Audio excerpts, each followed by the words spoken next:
They're making six figures. They go and find their dream home or their next 5 to 7 year home, and they're literally bringing like next to no money to buy that house that's worth twice as much as their first one. And you're like, this is amazing. My name is Kevin McIntosh, and this is The Closing Table, where we talk to experts about their experience in real estate all across the country. Let's go.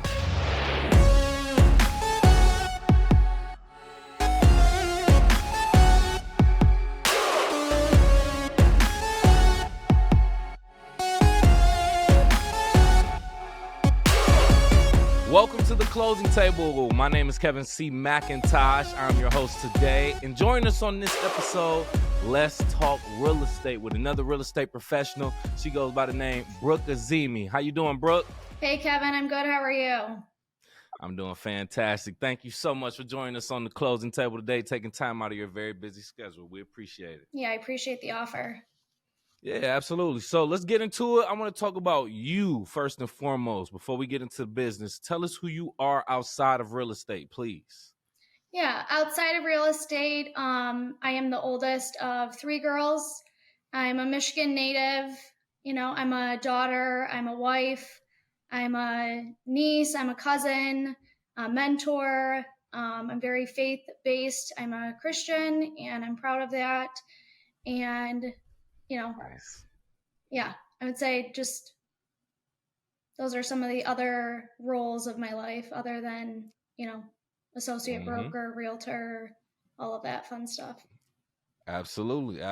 And that's why I like to take time and highlight that first and foremost, because we're all humans. We all have a life. We all have family. Yep. And, I like to highlight the fact that we're all family people before we're actual agents. So, yeah, thank you for shedding light on that too, Brooke. So let's actually talk about the business now. I want you to kind of describe your real estate business. But before we even get into that, kind of transition into it by describing how you even became a real estate agent.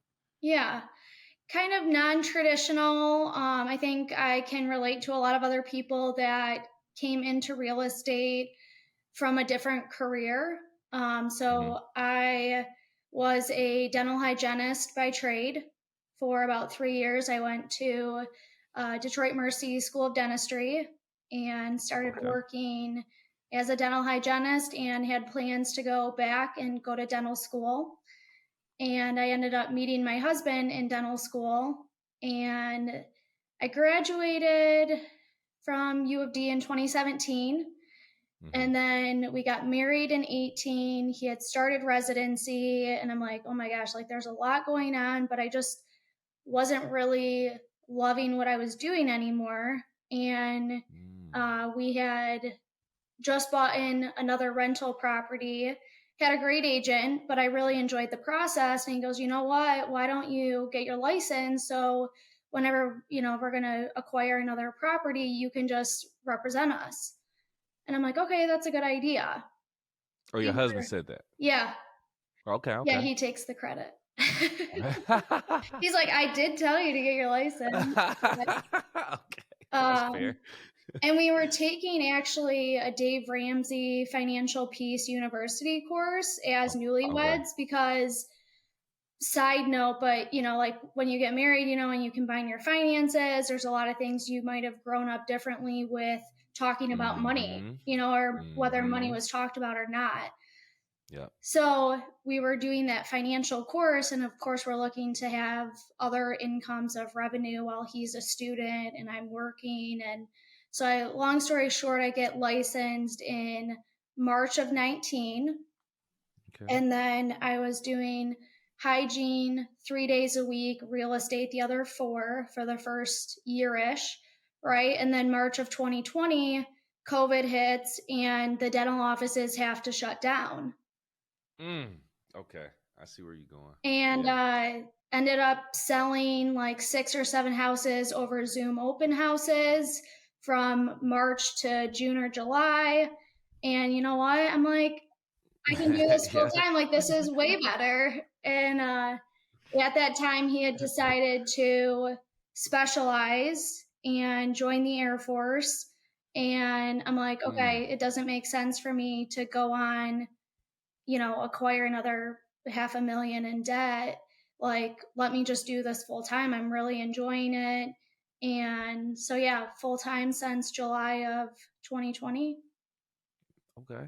Okay. There it is. There, Hmm. and what a time to get into it too, because that was when the interest rates were historic lows and different things were going on. So the market was crazy. So yeah, what a turn of events during that time. So great story. Thank you for sharing that first and foremost. Of So course. that leads into your success as a real estate agent for over 5 years. I mean, 4 years, right? Yeah, it'll As of be right now. 5 this year. Yeah. Right, right, absolutely. Yeah, Hmm. beautiful, beautiful. So we already talked about it. Detroit, Michigan, for the most part. Is that your market? Would you say the Metro Detroit area, or why don't you just take this time to describe the area that you serve in your real Yeah. estate services geographically first? Sure. Yeah. Geographically, when I started, Royal Oak, Metro Detroit, Woodward Corridor, all Okay. of those were areas that I was interested in servicing. And, Hmm. you kind of work where you live or you work where you have friends. And when you first start and you want to hustle and grind, like, you really don't say no. So I was driving back and forth to Grand Rapids for clients. I was driving Hmm. out to, the east side, New Baltimore, Chesterfield, all the way up past, northern Lapeer County. Um, but I would say the bulk of my business in the beginning was Woodward Corridor, Metro Detroit.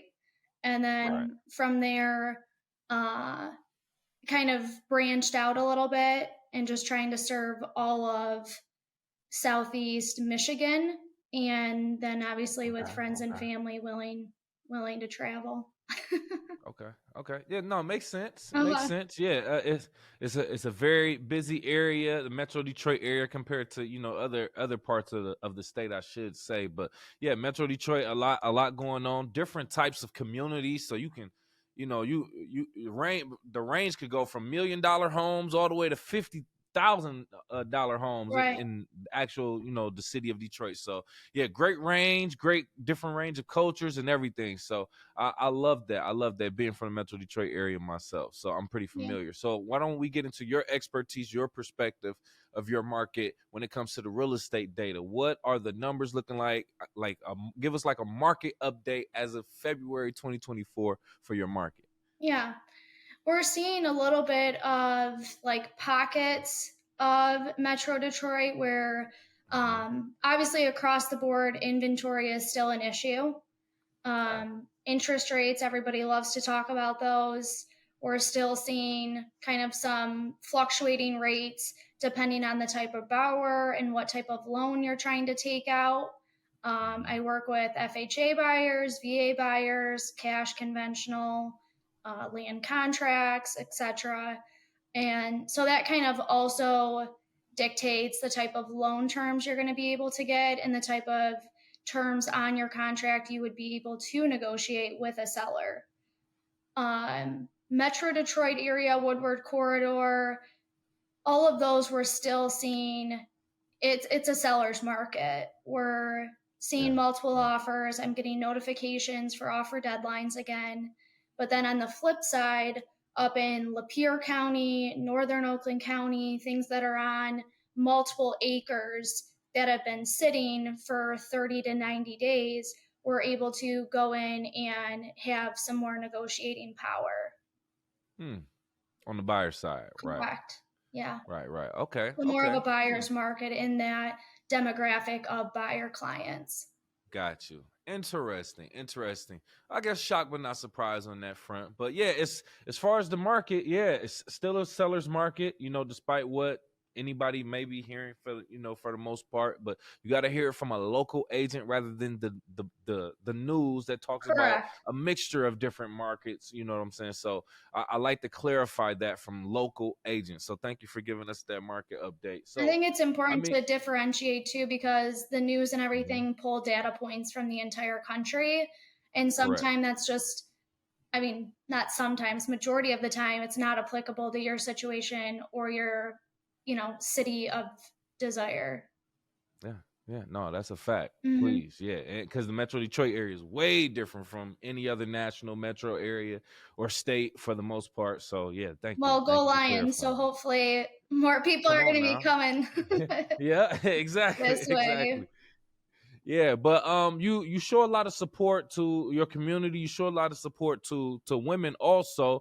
You were recognized as woman who moves Detroit as of recently that I see. So congratulations on that first and foremost. I want to just talk about a moment where you did empower a woman or a family member in real estate, either in their real estate journey or their real estate career, where you felt proud. Yeah, I appreciate that. Thank you. Mm-hmm. Women Who Move Detroit is a piece that our Detroit Magazine does every year, and Mm-hmm. thankfully, I've been able to be a part of that the past few years. I am also a member of the Women's Council of Realtors in the Birmingham Bloomfield Network, and I was able to serve on the board there for a year. And I think just being around other women in the business is encouraging because we're able to support each other. Specifically in my personal business, I brought on a good friend of mine actually from my dental hygiene class. And Mm-hmm.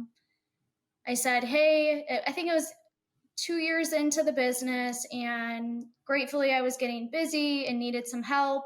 And she was kind of getting burned out on the hygiene side of things. And I said, why don't you come shadow me? I could use the help. We've known each other for years. Like, let's see Mm-hmm. what can happen. And so she came and shadowed me and ended up getting licensed, and now is my wing woman. So That's what's I love that. That's what's up. That's literally making it like succeeding and then throwing a ladder to someone else, bringing somebody back with you to succeed. I love stories like that in yeah, real time too. Like you don't have to be a super millionaire, billionaire to come back and help somebody. Like you can just be in a it could be your peers. yeah, You just reach out to somebody, especially when you have an opportunity that's available.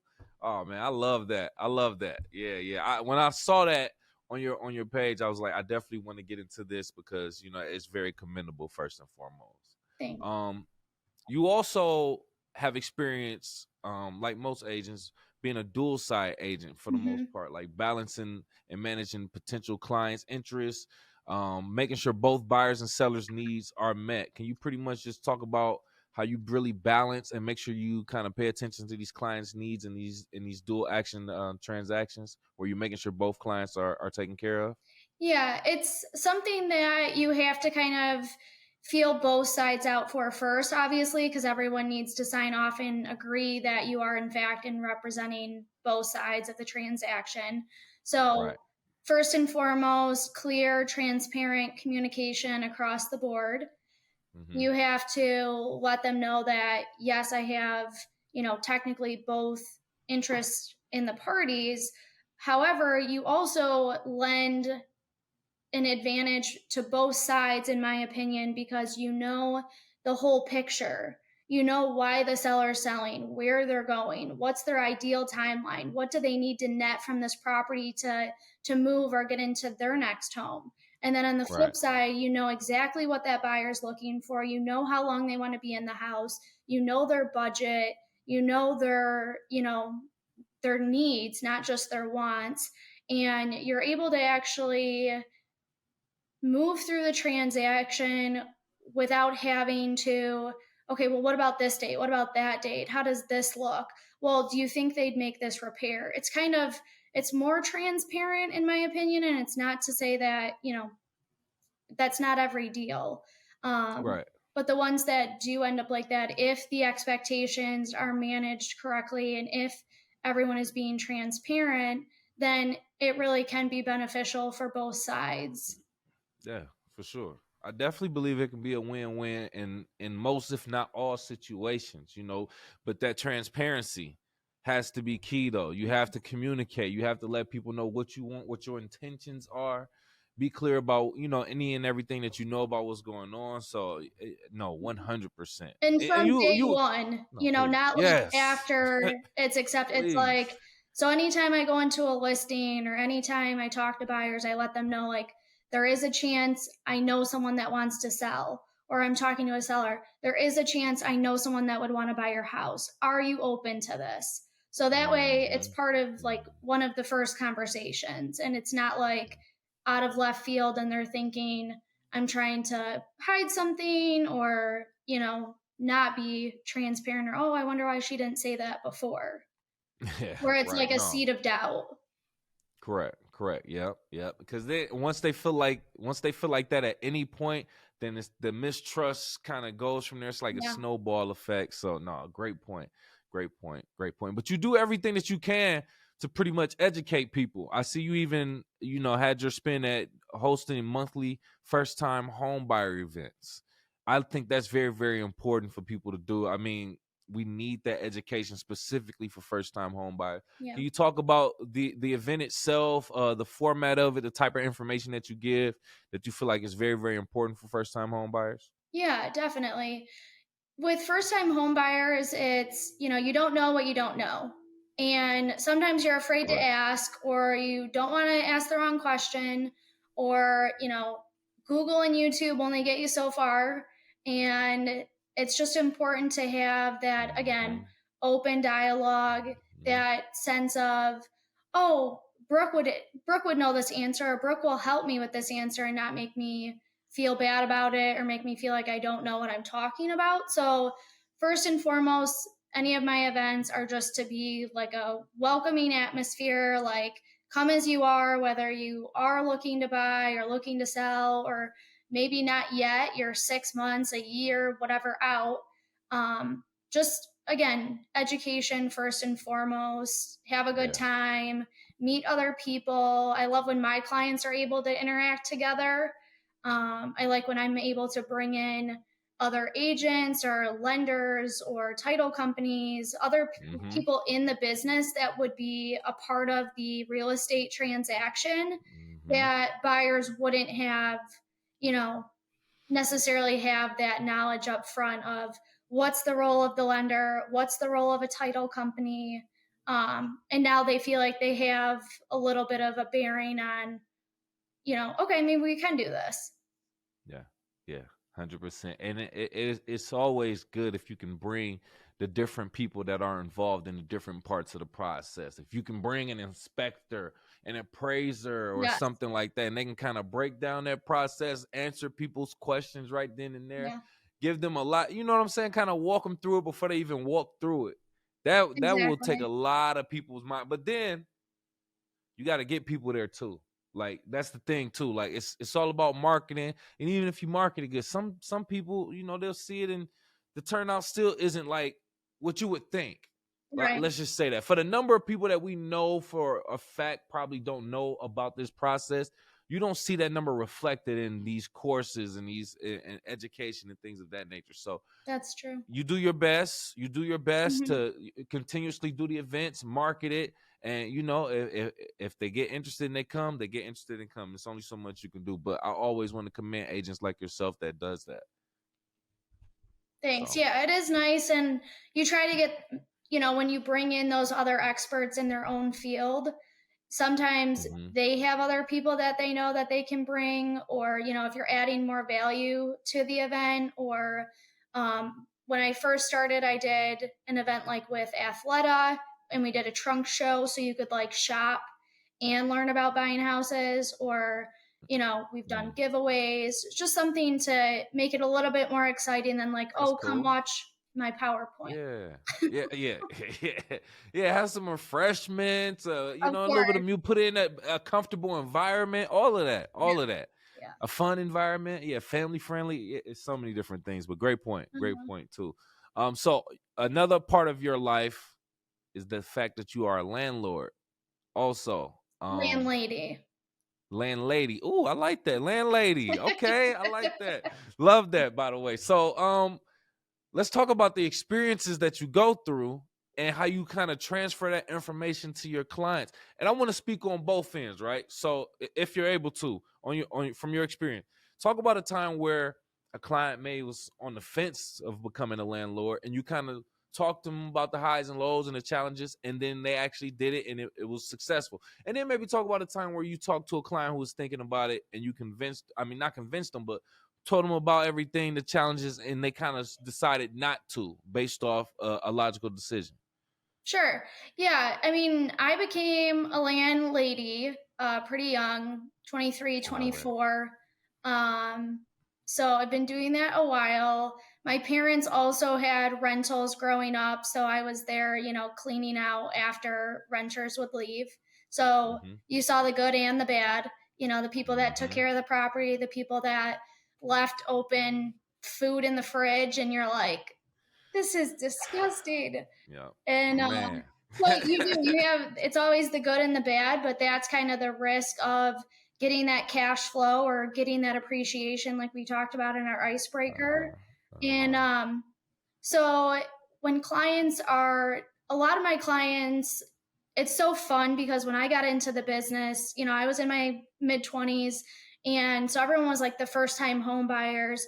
And now going on, 4 or 5 years, now people are ready to sell that first house and move. So I'm getting a lot of buy and sell clients, and I love doing that. Mm-hmm. And the first thing we always talk about is, okay, well, you know, what do you have in this house? What does your equity look like? Have you thought about keeping this house and see if you can qualify for a new loan and rent out your current property, right?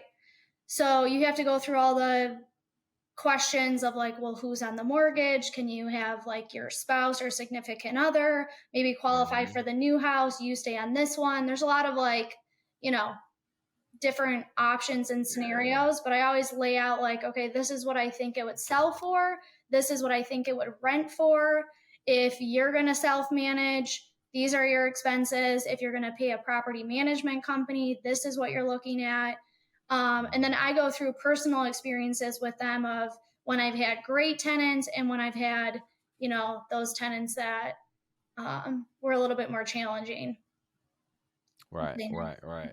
Yeah, and thank you for laying that out. Uh-huh. Because people need that. People think they watch HGTV and think remodeling a home is as easy as they make it look. They think buying a home and searching for a home is as easy as they make it look. They even think investing in properties is Correct. as easy as they make it Yeah. look. So they need those direct experiences from somebody who's literally the professional and literally going through it as a landlady Right. or a landlord themselves. Yeah. So it's important for you to share that experience, Yeah. and I'm glad that you do because I mean, yeah, the cash flow is great, but if you're using that money to make repairs or Mm-hmm. maintenance that you're not keeping up with because you're not taking a portion of that to put it aside for Right. those repairs or those maintenance, then what's the point? Yeah. What's And the that's point? kind of like So a good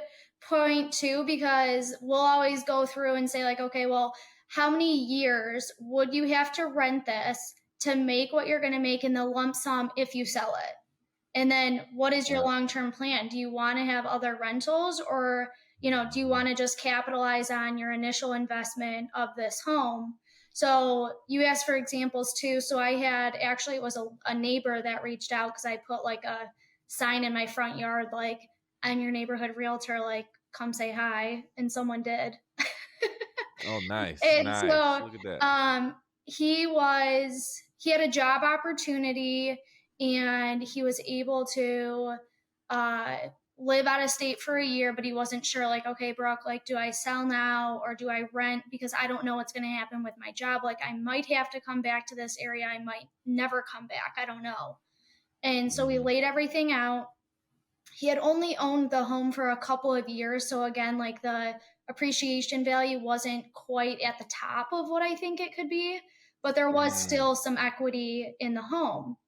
Right, And right, he right. said, well, if I do come back, I don't know that I'd be able to afford something else with the rates, with everything going on. And so he did decide. I helped him rent it out for a year.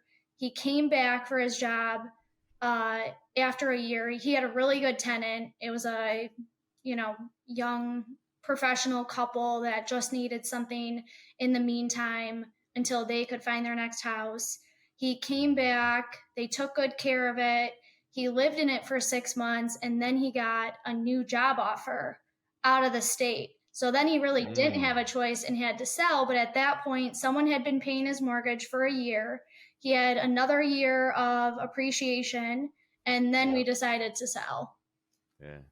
Yeah, see how that worked out when Yeah, everything just works out. Oh man, that yeah, see, and those are the good stories that you want to hear. It's yeah, inspiring. It makes you want to do it, but you gotta make sure yeah. I you got gotta some make bad sure ones everything is. too, but yeah. Yeah, I know you do. See, but I'm saying we want to focus on the inspiring. I kind of Yeah. get, but still, I want us to learn from those challenges too. You Hmm. know, like, but you know, you have to make sure you're talking to a professional or someone with experience. Yeah. So And great, another great cool job. one, Yeah. not to, if we're okay on No, time, but please, there was come on, another please. really, I love when there's like so much equity in the first house, right?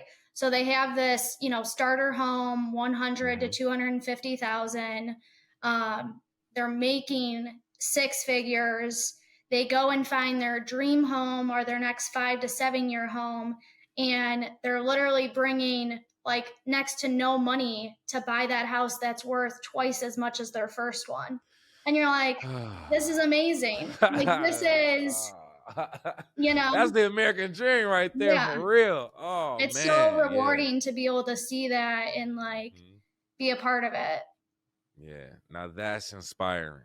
That's inspiring. Hmm. It really you gotta get a game plan. You gotta stick Yeah, to that game plan, man. yeah. For real. For real. Love that. Thanks for sharing that. Thanks for sharing. All right, so since we said that you are faith based, I Hmm. want to get into your faith in that regard, especially when it ties to your career. Jeremiah 29:11, you know that reflects For the your plan. strong sense in your faith. That's you say that's your favorite scripture, by the way. Can you talk about that scripture and how your faith just plays a role in your career overall and how it gives you strength? Yeah. So Jeremiah 29:11 is, for I know the plans I have for you, declares the Lord, plans to prosper you, plans not to harm you, plans to give you hope and a future. That's something that was instilled in me growing up.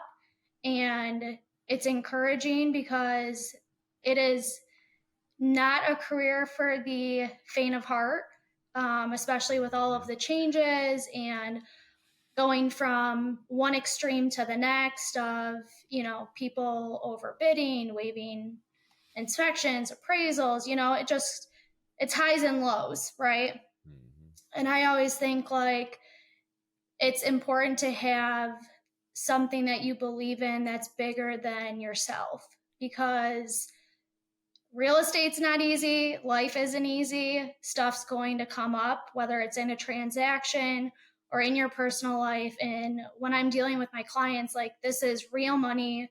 These are real emotions. This is their future. Like, this is their legacy. This is their livelihood. I take that with, you know, a lot of respect, and I try to treat it with a lot of care. And, we'll be in houses and say, you know, we need to pray over this. We need to talk over this. I've prayed in houses with clients, like, Lord, if this is the right house, show us. If it's not, block the doors.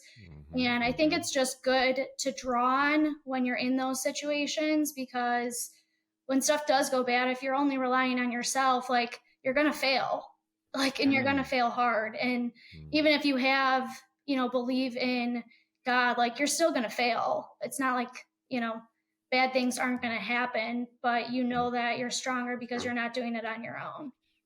No, hey, I can agree with that. I can agree with that. The fact that overall, you got to believe in something higher than yourself. I mean, how do we get here? Believe in something in those times where things get a little bit dark too. You got to have some type of faith in a higher power that can get you through the thick and the thin and Hmm. through it all. So, whatever makes you a better person, contribute Yeah, to society.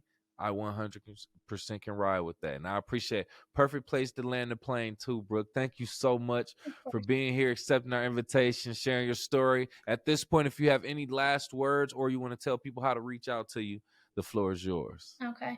Well, thank you, Kevin. I appreciate you coming in. We're actually, great start to the weekend and my day, and I Yes, just ma'am. feel, energized, ready to go.